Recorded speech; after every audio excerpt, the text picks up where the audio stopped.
about the best I can do with the camera angle for now. Short-haired girl with a purse. What's that? Oh, well, of course. If the, You know, I really do think about quit drinking and quit smoking and all that shit. Because it fucking helped me in my life, it saved some money, but then I have to fucking do bullshit like that. yeah.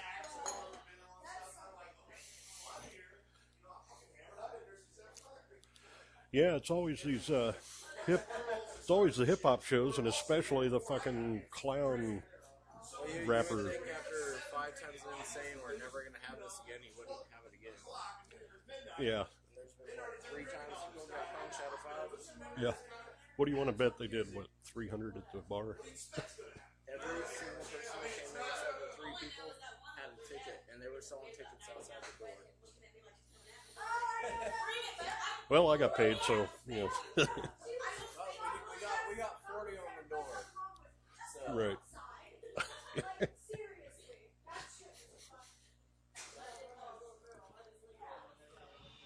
Some girl gets punched since the start of the. Apparently, there's 2 sets of girls that follow around the band and their crowd, and they absolutely hate each other, and so but they all keep going to the same places, and so they always get in fights. So it's just kind of like, you know, one set of girls or the other needs to just fucking stay home. And a couple of people got punched. The fucking owner got punched. Jealousy thing, probably. I mean, it probably goes back to that Maury Povich paternity thing. You know, they can't tell which one of their brothers knocked them up, you know. No, it was my brother dad that knocked me up. No, it was your brother cousin, who's my daddy. And, yeah, they think the band made a few bucks. They had to pay me out of their cut. And, you know, that's part of the deal here is basically the bands get 100% of the door minus, you know, whatever I get paid.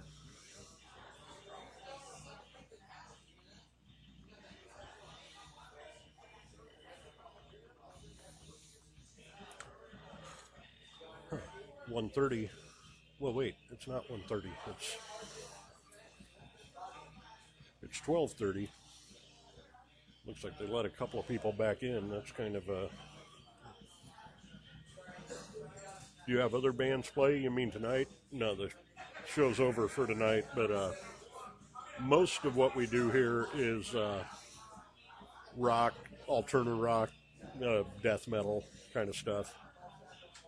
And one of those ironies that the death metal shows, there's very rarely any sort of real violence.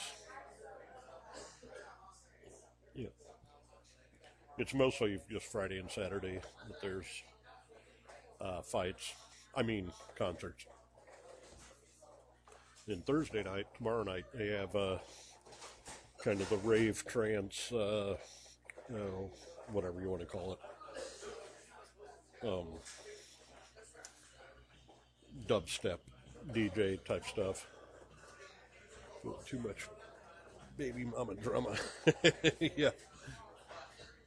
Thursday, yeah, tomorrow night, you know, it'll be DJs and stuff. I don't really work on those nights because it doesn't really take much to turn on a PA system and plug in a turntable. Yeah, I'll be broadcasting. Yeah.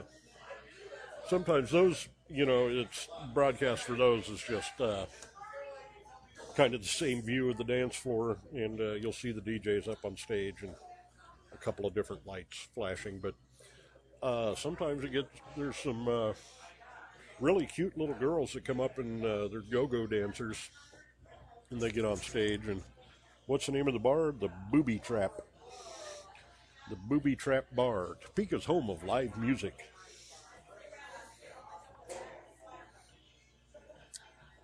And, but really, I mean, we've had a bunch of hip-hop shows here. We've had several that did not end in violence, but it's these fucking juggalo, fucking hip hop jackasses that you know, that cause the trouble.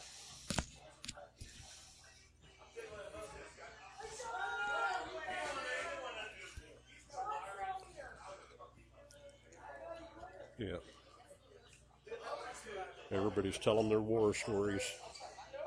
You guys probably didn't see it, but you know, in a lot of ways, it's not my job to jump in and play bouncer or something, but I do when things really get going.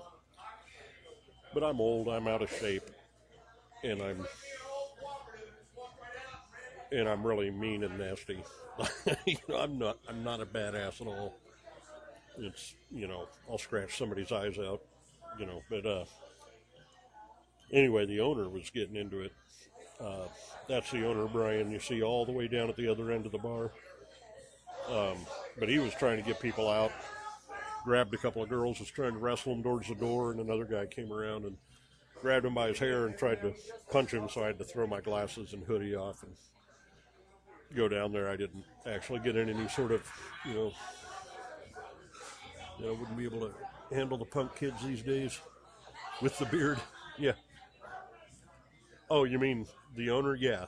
Yeah, you see him. He's just on the other side of the bar video game thing. And on the far left side, that's his wife with the gigantic tits. Yeah.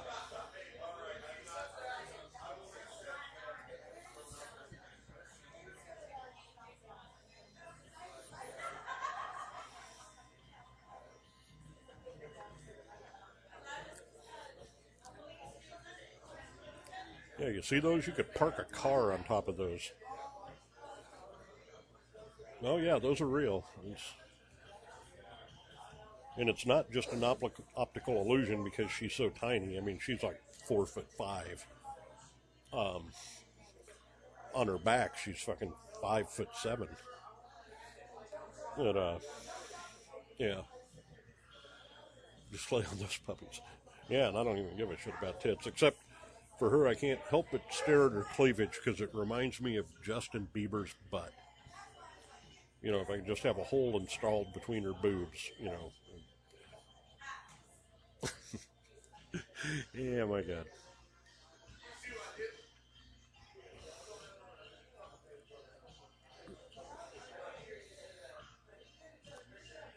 And then there in the green shirt, standing in front of the bar, drinking the beer. That's Chris, the doorman, who's, you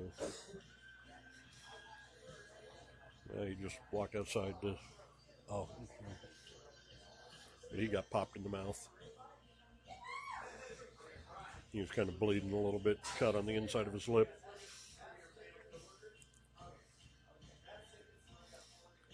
Yeah, he's just not very big at all. He's a little bit scrappy, but you know, if there was ever any sort of real fighters in here, he wouldn't last a second.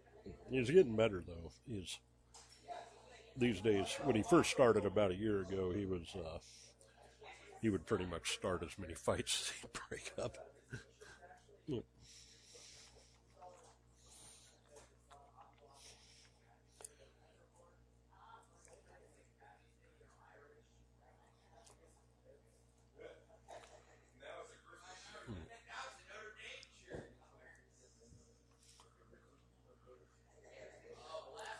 Yeah, I think he's kind of learned a bit about crowd control and managing fights and things like that.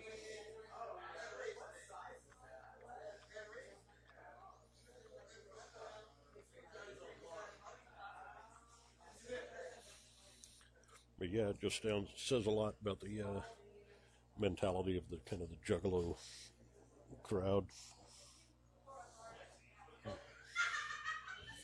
But a couple of those guys actually, I think, kind of have some talent. But it's just if they, well, I don't know. Yeah, it's hard to say. But I was about to say it's like, but